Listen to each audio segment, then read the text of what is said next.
warahmatullahi wabarakatuh. Halo Sobat Cuan. Kami dari Tim Cuan Universitas Jambi. Satu tujuan untuk cuan. Perkenalkan, nama saya Fauzia Heriati. Saya Rizky Pratama. Saya Dendi Putra Pratama. Dan hari ini kami akan memaparkan hasil valuasi saham PT Itama Ranaraya Tbk dengan kode saham IRA. PT Itama Ranaraya Tbk merupakan perusahaan multinasional terdiversifikasi terbesar di Indonesia yang bergerak pada sektor healthcare, subsektor healthcare, equipment dan provider, dan juga perdagangan alat, laboratorium, farmasi, dan kedokteran. PT Itama Ranaraya Tbk mencatatkan saham pertama kali di Bursa Efek Indonesia pada tanggal 15 Oktober 2019 dengan menawarkan jumlah saham sebanyak 400 juta lembar saham dengan nilai nominal Rp50 dengan harga penawaran sebesar Rp374.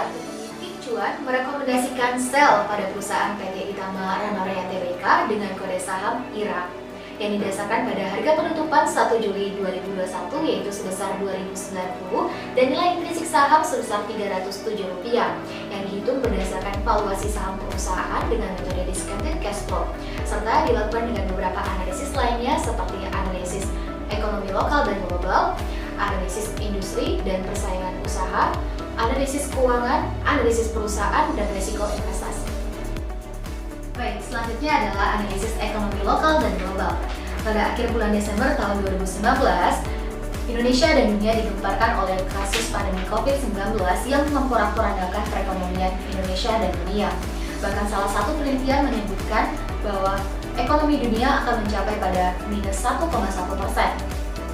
Dan ini juga akan membawa dampak buruk bagi perekonomian Indonesia dan juga melemahnya nilai kurs tukar rupiah. Sehingga pemerintah dalam upaya menanggulangi permasalahan tersebut, pemerintah melalui kebijakannya Pemulihan Ekonomi Nasional atau PEN memberikan sejumlah anggaran untuk membantu penanganan pandemi COVID-19 yaitu sekitar Rp63,51 triliun digunakan untuk penanganan pandemi COVID-19. Di tengah ketidakpastian kondisi kegiatan usaha yang melanda hampir seluruh perusahaan di Indonesia maupun dunia, salah satu perseroan di Indonesia yaitu PT Itama Ranaraya Tbk mampu menunjukkan prestasi yang cemerlang. Hal ini dapat dilihat dari kinerja operasional perusahaan yang terus meningkat dibanding sebelumnya, yaitu pada tahun 2019 ke 2020 yang pendapatannya meningkat hingga 2 kali lipat yaitu 103%. Selanjutnya kami masuk tinjauan industri dan analisis persaingan yang mana kami menggunakan 5 quarter analysis membandingkan PT Itama Ranaraya Tbk dengan PT Kimia Farma Tbk, PT Indofarma Tbk, dan PT Diagnos Laboratorium Utama Tbk yang merupakan 4 perusahaan di bidang kesehatan. Dari analisis tersebut, PT Itama Ranaraya Tbk mempunyai total aset sebesar 535,3 miliar lebih rendah daripada PT Kimia Farma Tbk yang mempunyai total aset sebesar 17,6 triliun yang dapat digunakan untuk peningkatan penjualan. Namun, perusahaan PT Itama Ranaraya Tbk berhasil mempertahankan kinerja yang baik, bahkan terus meningkat di tengah persaingan usaha yang kompetitif karena meningkatnya produk-produk sejenis dari sejumlah kompetitor baru. Selain itu, PT Itama Ranaraya Tbk memiliki potensi karena melakukan bisnis to bisnis dengan Kementerian Kesehatan, Palang Merah Indonesia, dan BKKBN. Kesimpulan dari 5 quarter analisis adalah hambatan masuk pasar rendah, penawaran penjualan tinggi, penawaran pembeli rendah, barang pengganti rendah, persaingan usaha rendah. Kami melakukan analisis rasio keuangan pada PT Itama Ranaraya. Rasio profitabilitas pada perusahaan ini menunjukkan angka yang cukup baik dalam 3 tahun terakhir dan cenderung meningkat.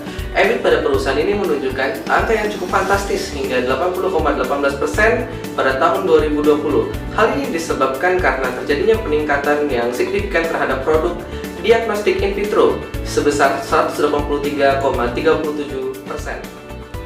Kebijakan struktur modal pada perusahaan adalah bersumber dari modal sendiri untuk mendanai operasionalnya dan tidak menggunakan sumber pendanaan lain.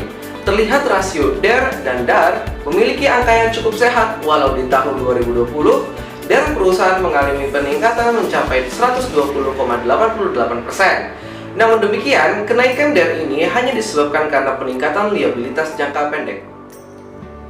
Kemampuan perusahaan untuk membayar liabilitas jangka pendek pun masih terbilang mampu dan sehat.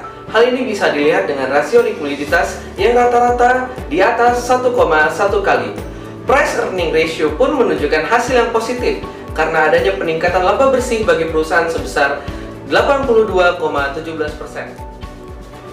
Kami melakukan evaluasi pada PT Itamara Nuraya dengan pendekatan discounted cash flow yang menghasilkan nilai intrinsik perusahaan sebesar Rp307, sehingga perusahaan ini dinilai overvalue dengan asumsi harga per tanggal 1 Juli 2021 sebesar Rp2.090.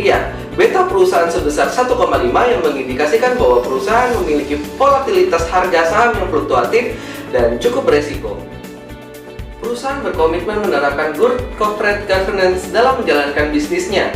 GCG pada perusahaan ini berkategori baik dengan 5 asas, yaitu asas transparansi, asas accountability, asas responsibility, asas independence, dan yang terakhir adalah asas fairness. Demikian dari tujuan Jarum suntik dari Mira. Sayonara.